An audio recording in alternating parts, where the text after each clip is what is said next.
Stage 4 మోకాళ్ల అరుగుదలకి నొప్పి లేకుండా కీళ్ల మార్పిడి ఆపరేషన్ చేయబడును. Doctor Ramesh Gajula, endoscopic spine ortho surgeon and pain physician, పెనిషియా spine pain ortho and sleep centre, Uppal, Hyderabad. నమస్తే, welcome to RTV Bigg Boss season 9. నిన్న రమ్య ఎలిమినేషన్ తర్వాత బ్యాక్ టు బ్యాక్ ఈరోజు 3 ప్రోమోస్ వచ్చినాయి. ప్రోమోస్లో నామినేషన్స్ మామూలుగా లేవు. ఒక్కొక్కళ్ళు హౌస్లో రెచ్చిపోయారు. నామినేషన్స్తో వాళ్ళ పాయింట్స్ చెప్పుతూ కూడా వచ్చిన రీఎంట్రీ ఇచ్చిన హౌస్ మేట్స్ అందరూ కూడా లోపల ఉన్న వాళ్ళందరి మీద వాళ్ళు గేమ్ ఎట్లా ఆడుతున్నారు అనేది వాళ్ళ మీద నామినేట్ చేసి పర్ఫెక్ట్గా కరెక్ట్గా పాయింట్స్ అనేవి చెప్పారు. మరి దాని మీద మనం ఈరోజు చాలా క్లియర్గా మాట్లాడదాం. మనతో పాటు శేఖర్ భాష ఉన్నారు. హాయ్. హాయ్ అనింద్ర. ఎట్లా ఉన్నారు? గుడ్. రైట్. ఎట్లా అనిపించింది నిన్న రమ్య ఎలిమినేషన్? ఫెయిర్ అనిపించిందా? నిన్న ఎపిసోడ్ మీద మీ ఒపీనియన్ ఏంటి? రమ్య ఎలిమినేషన్ తర్వాత అట్లా రసరమ్యంగా మారుతుందేమో చూద్దాం. బట్ రమ్య ఎలిమినేషన్ స్వయంకృతాపరాధం. తను ఎలిమినేట్ అవ్వాల్సింది కాదు చెప్పాలంటే. తనకన్నా అండర్ పెర్ఫార్మింగ్ లేకపోతే మేబీ అంటే గ్లామర్ కోషెంట్ ఉన్న మనిషి అంత ఈజీగా ఎలిమినేట్ అవ్వడం అనేది ఎందుకు నాకు అంత ఇది అనిపించట్లేదు. మేబీ బిగ్ బాస్ కూడా డైజెస్ట్ చేసుకొని ఉన్నాడు. అమ్మాయి తెచ్చిందే గ్లామర్ కోషెంట్లో.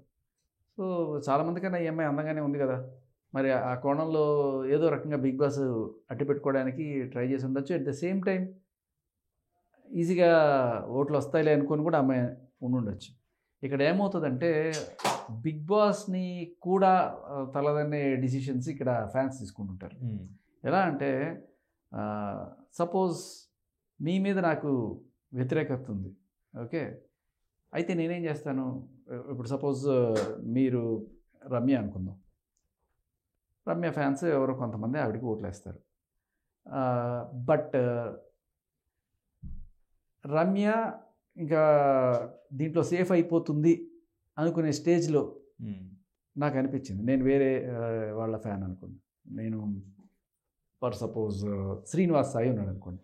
శ్రీనివాస్ సాయి కూడా లిస్ట్లోనే ఉన్నాడు కదా, కానీ నేను శ్రీనివాస్ సాయికి ఫ్యాన్ కాదు. శ్రీనివాస్ సాయి, ఆవిడ సంజన అండ్ వీళ్ళు రమ్య ముగ్గురు కూడా లాస్ట్లో ఉన్నారు. సో ఇప్పుడు నేను ఒక తనుజ ఫ్యాను, ఒక కళ్యాణ్ ఫ్యాను అయ్యాను అనుకోండి. ఓకే. సో వాళ్ళ సంఖ్య భారీగా ఉంది. వాళ్ళు ఏం చేస్తారు, ఈసారి తనుజకి వేయద్దు. ఎందుకు తనుజకి వేసినా వేయకపోయినా టాప్లోనే ఉంటుంది కాబట్టి, లేకపోతే మహా అయితే 2-3 పొజిషన్ల కింద దిగుతుంది కాబట్టి గంప కొత్తగా శ్రీనివాస్ సాయికి ఓట్లేద్దాం, ఓకే, లేకపోతే సంజనాకి ఓట్లేద్దాం. ఎందుకంటే మన టార్గెట్ రమ్య. ఎందుకు రమ్య? వీళ్ళ టార్గెట్ తనుజని తిట్టాం, లేకపోతే కళ్యాణ్ని తిట్టాం, ఆర్ వాట్ ఎవర్. సో ఎవరెవరైతే వీళ్ళ ఫ్యాన్స్ ఉన్నారో వాళ్ళు ఏం చేస్తారంటే ఫర్ ద టైం బీయింగ్ కొంతమంది దాంట్లో ఒక 20% 30% ఈవిడకి దగ్గరలో ఉన్న నెక్స్ట్ పార్టిసిపెంట్ ఎవరైతే ఉంటారో శ్రీనివాస్ సాయి లాంటి వాళ్ళని పుష్ చేస్తారు. మీరు గమనిస్తే మా టైంలో కూడా ఇలాగే ఆదిత్య ఓం అండ్ సోనియా వీళ్ళిద్దరి ఎలిమినేషన్ టైంలో సోనియా మీద వ్యతిరేకతతోటి ఆదిత్య ఓంని గెలిపించారు చాలామంది. ఆదిత్య ఓంని సేఫ్ జోన్లోకి తీసుకెళ్ళిపోయారు. ఓకే.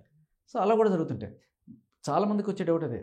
ఇప్పుడు మనం అంటే సరే బిగ్ బాస్ చూపించేదే మనం చూస్తాం, బట్ లోపల శ్రీనివాస్ ఏం చేస్తున్నాడు, లేకపోతే ఇంక కొంతమంది అంత గట్టిగా కనిపించట్లే. వాళ్ళు ఆ గుప్తాన్ ఎవరు వచ్చారు, ఆయన ఏం చేస్తున్నాడు, సో వీళ్ళందరూ ఏం చేస్తున్నారు పెద్ద కనిపించట్లేదు. బేసికలీ ఆడవాళ్ళు అరుపులు ఇవే కనబడుతున్నాయి తప్ప. బట్ ఇక్కడ వెళ్తే వీళ్ళు వెళ్తారేమో, ఏమి అండర్ పెర్ఫార్మెన్స్గా ఉంది కదండి. ఇప్పుడు రమ్య మంచికో చెడుకో ఏదో గొడవ పెట్టుకుంది, ఏదో ఒక కంటెంట్ ఇచ్చింది. ఇక్కడ problem fan war. Okay. Big బాస్కి అయితే నచ్చుంటుంది ఖచ్చితంగా రమ్య, కానీ ఈ ఫ్యాన్స్ ఎఫెక్ట్ ఇలా పడింది. ఓకే. సో ఇక్కడ సేవ్ చేసే ఆప్షన్ లేదు బిగ్ బాస్కి కూడా లేదు. సో ఇక్కడ మనకు అర్థం అవ్వాల్సింది ఏంటంటే ఒక ట్రాన్స్పరెంట్ గేమ్ అనేది బిగ్ బాస్ దగ్గర ఉంటుంది. ఏంటంటే బిగ్ బాస్ అనుకున్నా కూడా జనాలు వద్దంటే ఏం చేయలేడు. ఓకే. మేబీ బిగ్ బాస్ వద్దన్నా కూడా జనాలు కావాలి అనుకుంటే మరి ఇప్పుడు శ్రీజ విషయంలో రీఎంట్రీ జరిగే ఛాన్స్ ఉందా? ఓన్లీ నామినేషన్స్కే పరిమితం అయ్యి మళ్ళీ బయటకు వచ్చేస్తారని చెప్పేసి వినిపిస్తుంది. నాకు అంతే అనిపిస్తుంది. యాక్చువల్గా ఇది మా సీజన్ నుంచి స్టార్ట్ అయిన ఆనవాయితీ. ఎలిమినేట్ అయిపోయిన కంటెస్టెంట్లు మళ్ళీ పిలిచి వాళ్ళ చేత నామినేషన్స్ వేయించడం అనేది. ఇది ఎందుకు అంటే బయట జనాలు ఏమనుకుంటున్నారు వీళ్ళందరూ తెలుసుకొని ఆ ఇంప్రెషన్ని వీళ్ళలోకి తీసుకెళ్తారు. సో వీళ్ళకి డైరెక్ట్గా కాకపోయినా ఒక ఇండైరెక్ట్గా ఓహో జనాలు మన గురించి ఇది అనుకుంటున్నారు అనే స్పృహ వస్తుంది. ఎందుకంటే వీళ్ళు లాస్ట్ సీజన్ చూశారు కాబట్టి, మాలాంటి వాళ్ళందరం వెళ్ళి అక్కడ నామినేషన్ చేశారు కాబట్టి లాస్ట్ సీజన్ చూసిన వాళ్ళు అయితే ఖచ్చితంగా ఓకే ఇది వీళ్ళ మాట్లాడిస్తున్న మాట కాదు, జనాలు చెప్తున్న మాట అనేది ఉంటుంది. కానీ కొంతమంది మాత్రం వాళ్ళ ఓన్ పర్సనల్ కక్షలు అన్నీ పెట్టుకొని ఆ రకంగా వీళ్ళని నామినేట్ చేసే అవకాశం ఉంటుంది అనమాట. ఓకే, అది నేను చచ్చిపోయినా పర్లేదు వీడు చచ్చిపోయినట్టుగా చేస్తారు చూడండి, నాకు దక్కంది ఎవరికి దక్కకూడదు.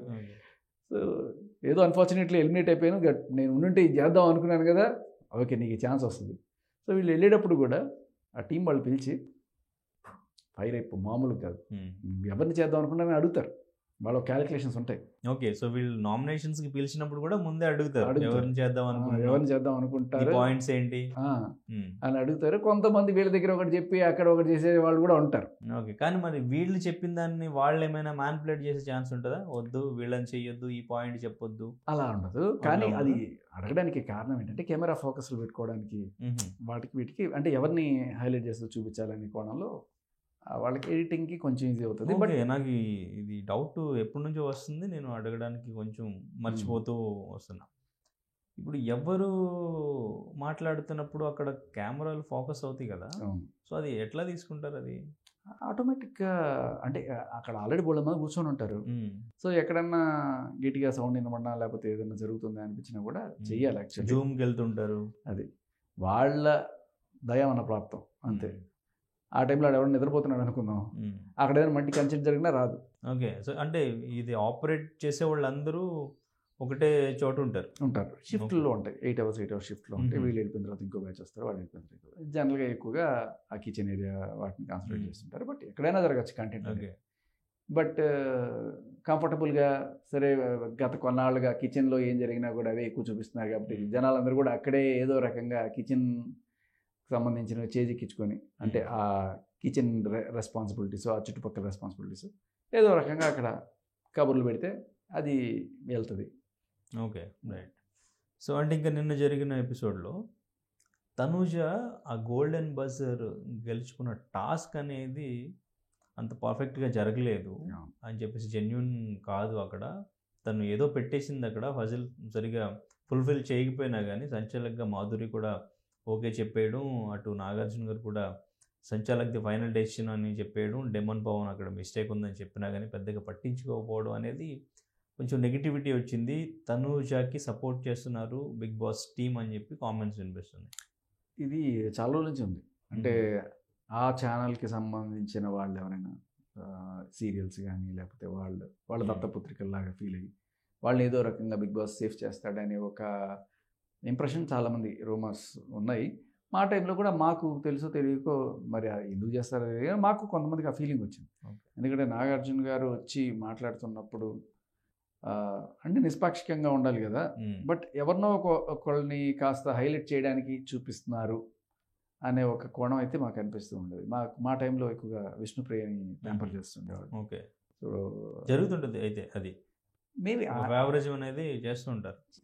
ఇప్పుడు అగైన్ నాగార్జున గారి డిసిషన్ కూడా కాదు, అంటే మేబీ నాగార్జున గారు కొంత ఇనిషియేటివ్ తీసుకుని ఆయనకి నచ్చింది చెప్తారు, ఆయనకి ఆ ఫ్రీడమ్ ఉంటుంది. But at the same time ఆయనకి చెవిలో ఒక ఇయర్ పీస్ ఉంటుంది, దాంట్లో ఆయన మాట్లాడుతుంటారు, చెప్తూ ఉంటారు, ఇన్పుట్స్ ఇస్తుంటారు. సో దానికి తగ్గట్టుగా హీల్ టేక్ ద షో ముందుకి. ఓకే, బట్ అదే తీసుకొని చేయాలనండి. నాగార్జున డైరెక్ట్ చేసే వాళ్ళ టీమే ఇన్పుట్లు ఇస్తారు, దాన్ని బట్టి నాగార్జున గారు హీ విల్ డిసైడ్. కానీ ఈ పర్టికులర్ విషయంలో ఇలాంటిది ఎప్పుడైతే తప్పు అని చెప్పి తెలిసినా కూడా ఇంతకుముందు ఏదో ఇలాంటిదే జరిగింది. అప్పుడు కళ్యాణ్ ఎవరినో గట్టిగా తప్పు పట్టారు నాగార్జున గారు, పవన్ కెప్టెన్సీ టాస్క్. సో అలాంటి తప్పు పట్టినప్పుడు సంచాలక్ డిసిషన్స్ని తప్పు పడుతున్నప్పుడు మరి ఈ సంచాలక్ డిసిషన్ మీరు ఎందుకు తప్పు పట్టలేదు? అప్పుడు రీతు సంచాలక్ తప్పులు జరుగుతూ ఉంటాయి కొన్నిసార్లు. అది ఎలా అంటే ఇప్పుడు మా దాంట్లో కొన్ని రన్నింగ్ రేస్ లాంటిది ఒకటి ఏదో లైన్ పెట్టారు, ఎవరైతే ఫస్ట్ దాటుతారని. ఇదేదో మనకి క్రికెట్లో ఇంకో థర్డ్ ఎంపైర్ లాగా జస్ట్ ఆ బ్యాట్ అలా పెట్టాడా లేదా ఒక సెకండ్ కాల్. నేను యాక్చువల్గా మళ్ళీ నామినేషన్స్ వేయడానికి వెళ్ళినప్పుడు ఎలిమినేట్ అయిపోయిన తర్వాత మళ్ళీ వెళ్ళాను కదా, అప్పుడు వెళ్ళామో చూసుకున్నాను క్లియర్ కట్గా నాకు ఆ డిసిషన్ రాంగ్ అనే విషయం అర్థమైంది, సంచాలక డిసిషన్. కానీ సంచాలక్ చాలాసార్లు ఇటువంటివి మైనర్ ఏవైతే ఉంటాయో అంత చూడలేడు. Will go with the flow. అలాగే అయి ఉండొచ్చు, కానీ యూ హ్యావ్ ద రెస్పాన్సిబిలిటీ. ఇప్పుడు జనాలు మిమ్మల్ని పాయింట్అవుట్ చేస్తున్నారు, ఎందుకు మీ స్టార్ మా బ్యాచ్ కాబట్టి మీరు వాళ్ళని వెనకేసుకొస్తున్నారా అనే ఒక బురద బిగ్ బాస్ మీద జల్లుతున్నారు అంటే అది కడుక్కోవాల్సిన బాధ్యత కూడా ఆయనకు ఉంటుంది. దానికి క్లారిఫికేషన్ కూడా ఆయన ఇవ్వాలి. ఎందుకంటే దట్స్ క్లియర్ పార్షియాలిటీ ఆయన చేస్తున్నారు, ఏదో రకంగా తనుజాని లైమ్లైట్లో పెట్టుకోవడానికి అన్నట్టుగా ఒక బయటకు వస్తుంది. ఎక్కడ కూడా ఇక్కడ ఇంకొకటి ఏంటంటే గుడ్డి కన్నా మెల్ల మేలు అన్నట్టుగా మిగతా వాళ్ళు ఎవరు ఏమీ చేయలేదు కదా, ఈ అమ్మాయి కొంత అయినా చేసింది కాబట్టి ఈ అమ్మాయికి నేను ఇచ్చానని ఆవిడ చెప్పినట్టు కదా మాధురి. సో మేబీ ఆ రకం కూడా కన్సిడర్ చేశారేమో. ఓకే, అంటే ఒక్కొక్కసారి ఇట్లాగా నాగార్జున గారు మాట్లాడేది కూడా హౌస్ మేట్స్కి నచ్చకపోవచ్చు. ఎందుకు ఈయన మిస్అండర్స్టాండ్ చేసుకుని మళ్ళీ నన్నే ఇలా అంటున్నారు, ఇలా మాట్లాడుతున్నారు అనిపించవచ్చు. కానీ అక్కడ సైలెంట్ అయిపోతారు. ఇంకా ఆయన ఫైనల్గా ఏదైతే మాట్లాడేసి క్లోజ్ చేస్తారో అక్కడితో టాపిక్ ఓవర్ అక్కడితో. సో అది హౌస్లో ఎప్పుడు కూడా ఎందుకు డిస్కస్ చేయరు? అంటే నాగార్జున గారు ఎందుకు ఇలా అన్నారు, నన్ను తప్పుగా అర్థం చేసుకుని మళ్ళీ నా మీదే అన్నారు అని ఈ డిస్కషన్ ఎందుకు రాదు? ఎందుకంటే మళ్ళీ నెగిటివ్ అవుద్ది, అది డిస్కషన్ చేయొద్దని ఏమన్నా వస్తాయి చెప్తారా? డిస్కషన్లు వస్తాయి కానీ బయటికి రావు. ఓకే, ఇవి కూడా వస్తాయి. ఇంకా మా దాంట్లో అభయ్ నవీన్ అయితే లిటరల్లీ వేసుకున్నాడు గట్టిగా. సో ఇంకా చాలానే ఉండే, ఎడిటెడ్ చాలా ఉంటుంది. ఓకే, సో మీకు అది లైవ్ అయితే వేరే రకంగా ఉంటుంది. ఆ లైవ్ చూపించేదేమో ఇంకా రాలా మన తెలుగు దీంట్లో. బట్ అదైనా ఇప్పుడు సెన్సార్ చేయబడేటువంటి వర్డ్స్ ఏమన్నా ఉన్నాయో లేకపోతే అటువంటి బిహేవియర్ ఏమన్నా ఉంటే అది okay. But at the same time దీనివల్ల ఒకరికి అడ్వాంటేజ్ అవుతుంది, దీనివల్ల ఒకరికి డిసడ్వాంటేజ్ అవుతుంది, ఇటువంటి పాలిటిక్స్ కూడా జరిగే అవకాశం లేకపోలేదు. ఓకే, సో లేదు ఈ ఫుటేజ్ తీసేయండి, వాడిని మనం హైప్ చేయొద్దు, లేదు వీడిది పెంచండి, జరిగే అవకాశం ఉంది. ఓకే, దీంట్లో ఎప్పుడు మనకి ట్రాన్స్పరెన్సీ ఎప్పుడు వస్తుంది అంటే ప్రతి ఒక్కరిని మనం 24/7 ఇవ్వగలిగిన రోజున. ఓకే, సో హౌస్మేట్ ఎవరైనా షో గురించి, హోస్ట్ గురించి ఏదైనా నెగిటివ్ మాట్లాడితే వాళ్ళ ఫుటేజ్ కూడా కట్ చేసే ఛాన్స్ ఉంటుంది. కట్ చేసే ఛాన్స్ రెండు రకాలుగా ఉంటాయి. ఒకటి చూపించే ఛాన్స్ ఎప్పుడు ఉంటుంది, కట్ చేసే ఛాన్స్ ఎప్పుడు ఉంటుంది. చూపించే ఛాన్స్ ఎప్పుడు ఉంటుంది అంటే ఇంకా వీడిని పంపించేద్దాం అనుకున్నప్పుడు, లేకపోతే మా అబ్బాయికి రెడ్ కార్డ్ ఇచ్చారు. సో జనరల్గా ఒక చిన్న ఫ్రస్ట్రేషన్లో మాట్లాడింది మాట్లాడేవన్నీ, బట్ దాన్ని చాలా భూతద్దంలో చూపించి ఇదిగో బిగ్ బాస్ని అనేసాడు అని చెప్పి ఏమన్నాడు, బిగ్ బాస్ పెళ్ళాం బిగ్ బాస్ని గట్టిగా తిట్టుంటే ఆ కోపం అంతా వచ్చి మన మీద చూపిస్తున్నాడు రా, ఇటువంటివి. సో అవి జరుగుతాయి ఆ డిస్కషన్స్, బట్ బయటకు రాకపోవచ్చు. Okay, right. సో మరి ఈ హౌస్ మేట్స్ని రీఎంట్రీ ఇచ్చి ఎలిమినేట్ అయిన హౌస్ మేట్స్ అందరూ వచ్చి నామినేట్ చేసిన విధానం, ఆ points, especially Ritu versus Madhuri, అది ఎప్పుడు జరుగుతూనే వస్తుంది. అసలు ఆ ప్రోమోలో చూస్తే వాళ్ళ అరుపులే ఏంటో ఇంకా కొట్టుకుంటారేమో అనిపించింది నాకు. అంటే ఇంకా శ్రీజ కళ్యాణ్ని పర్ఫెక్ట్గా క్వశ్చన్ చేసింది, అంటే తన తప్పులు మిస్టేక్స్ అన్నీ కూడా కరెక్ట్ చేయడానికి ట్రై చేస్తున్నట్టయితే అనిపించింది. సో ఆ నామినేషన్స్ ఎట్లా అనిపించింది? ఏమో శ్రీజ కళ్యాణ్ని నామినేట్ చేసినది it's not going well with the audience అని అనిపిస్తుంది. ఓకే, శ్రీజకి ఒక పర్లేదు, జనాలు ఒక గుడ్ విల్ ఉంది. బట్ ఇప్పుడు కళ్యాణ్ని నామినేట్ చేయడం వల్ల కళ్యాణ్కి కూడా ఫ్యాన్స్ గట్టిగానే ఉన్నారు కదా బయట. కానీ శ్రీజ చెప్పిన పాయింట్స్ కరెక్టే కదా. కరెక్టే అంటే అది ఎప్పుడో తీసింది కదా, ఇప్పటివి కావు అవి. తను వెళ్ళిపోవడానికి ముందున్న పాయింట్స్ అనుకుంటా ఐ థింక్. అదే రీసెంట్గా జరిగినవి కూడా కొన్ని, తనూజని నామినేట్ చేయకపోవడం, రమ్య మాట్లాడినవి కొన్ని, సో అమ్మాయిలు పిచ్చోడు అంటే డిఫైన్ చేసుకోకపోవడం, వీటికి ఎందుకు నువ్వు సరిగ్గా స్టాండ్ తీసుకుని మాట్లాడలేదు అని చెప్పేసి. దానికి కొంతమంది మెతగ్గా ఉంటారు, స్టాండ్ తీసుకొని మాట్లాడాలంటే అది తట్టాలనేది ఫస్ట్ ఆ పాయింట్. ఓకే నన్ను ఇలా అనుకుంటున్నారనే విషయం అతను గట్టిగా తెలియదు. అందరూ ఏమో ఎంత గట్టిగా ఉంటారు కదా, నిజం చెప్పాలంటే మెతక మనుషులే. ఓకే, నేను అరవకపోవడం కూడా, నేను అరవకూడదో కూడా నువ్వే చెప్తావు.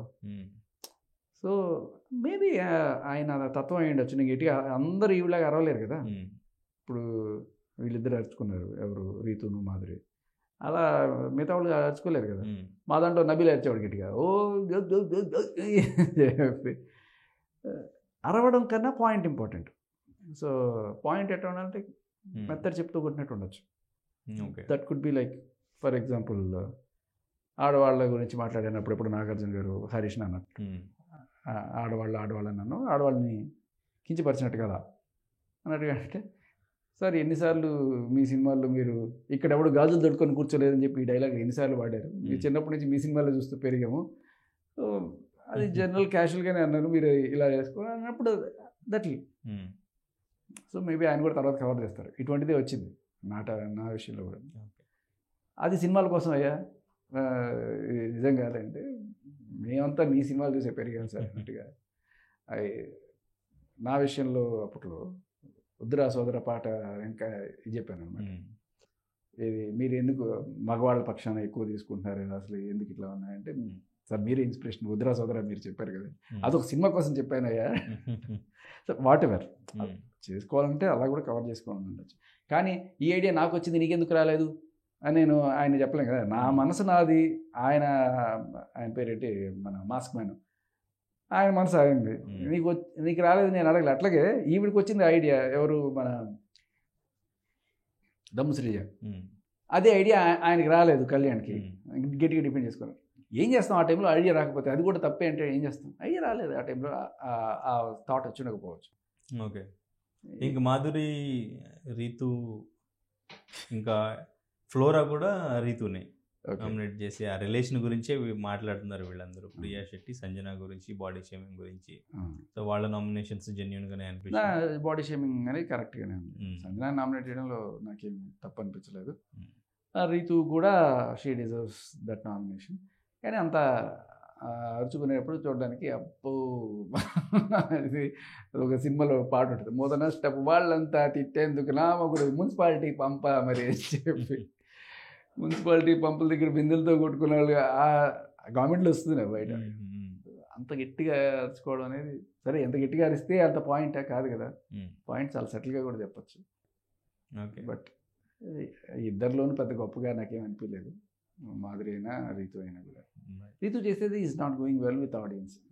ఆవిడ చెప్పిన మాట కరెక్టే. అంటే వాళ్ళది బాగుండు కదా, వీళ్ళది బాగుండు కదా, వీళ్ళది బాగుండు కదా, నాది మాత్రమే ఎందుకు మీరు ఇట్లా అంటున్నారంటే, వాళ్ళందరూ హెల్తీ బాండ్స్. ఇప్పుడు అన్నా చెల్లెలు బాండ్ లేకపోతే ఇంకోటి, అంటే boy friend girl friend bond అనేది అన్హెల్దీ బాండ్ అనేది. సో ఎక్కడైనా సరే ఈ బాండ్స్ మీరు పెట్టుకోండి, ఎక్కడ తప్పు పట్టరు ఎవరు కూడా. సో కాదు కొన్నాళ్ళు వాళ్ళతోటి కొన్నాళ్ళు వీళ్ళతోటి బాండ్లు పెట్టుకుంటే ఇది ఖచ్చితంగా క్వశ్చన్ అవుతుంది. ఇవాళ నిన్ను అన్నయ్య అంట, రేపు ఇంకొక తన అన్నయ్య అంట, తప్పే లేదు. కానీ ఇవాళ నిన్ను నా బాయ్ ఫ్రెండ్ అని, రేపు ఇంకొకళ్ళ బాయ్ ఫ్రెండ్ అంటే అప్పుడు జనాలు వేసుకుంటారు. ఓకే, దట్ అది ఆవిడ కరెక్ట్గానే పెట్టింది. రీతు ఏదో డిఫెన్స్ నాకు అంత గట్టిగా అనిపించలే, ఆవిడ పాయింట్ కరెక్ట్గా అనిపించింది. Okay, right. సో మరి ఈ వీక్ ఎలిమినేషన్ ఎవరిది ఉంటుంది, ఎవరు హౌస్ నుంచి బయటకు వచ్చే ఛాన్స్ ఉంది? శ్రీనివాస్ సాయి కొంచెం డల్ ఉన్నాయి, ఇంకా నాయర్లు గుప్తాలు వీళ్ళు కూడా పెండింగ్లో ఉన్నారు. సో వైల్డ్ కార్డ్స్ నుంచే ఉండొచ్చు. ఎందుకంటే పాప ఫస్ట్ నుంచి కష్టపడి ఆడుతున్నారు వీళ్ళు.